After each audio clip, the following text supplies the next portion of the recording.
கேரளாவில் நிபா வைரசுக்கு மேலும் ஒருவர் உயிரிழந்தார். கேரள மாநிலம் பாலக்காடு மாவட்டத்தைச் சேர்ந்த 58 வயது நபர் காய்ச்சலால் பாதிக்கப்பட்ட நிலையில் மருத்துவமனையில் சிகிச்சை பலனின்றி உயிரிழந்தார்.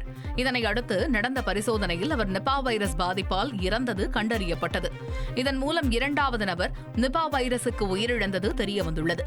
இதைத் தொடர்ந்து பாலக்காடு, மலப்புரம், கோழிக்கோடு, கண்ணூர், வயநாடு, திரிசூர் ஆகிய மாவட்டங்களில் மருத்துவ கண்காணிப்புகள் தீவிரப்படுத்தப்பட்டுள்ளன.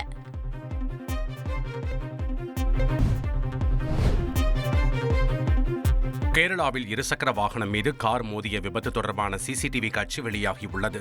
கேரள மாநிலம் கோழிக்கோடு அருகே முக்கம் பகுதியில் சாலையில் திரும்ப முயற்சி செய்த இருசக்கர வாகனம் மீது எதிர் திசையில் வேகமாக வந்த கார் மோதியதில் இருசக்கர வாகனத்தில் சென்ற இளைஞர் காயமடைந்தார். இதுகுறித்த சிசிடிவி காட்சி வெளியாகியுள்ளது.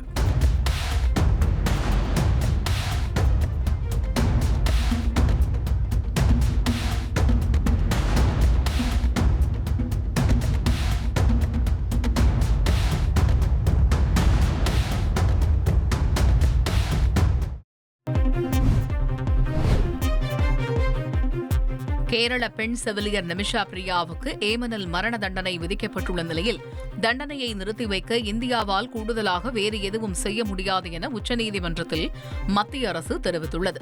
நிமிஷா பிரியாவுக்கு விதிக்கப்பட்ட மரண தண்டனையை நிறுத்தி வைக்க கோரும் மனு மீது உச்சநீதிமன்றத்தில் விசாரணை நடைபெற்றது.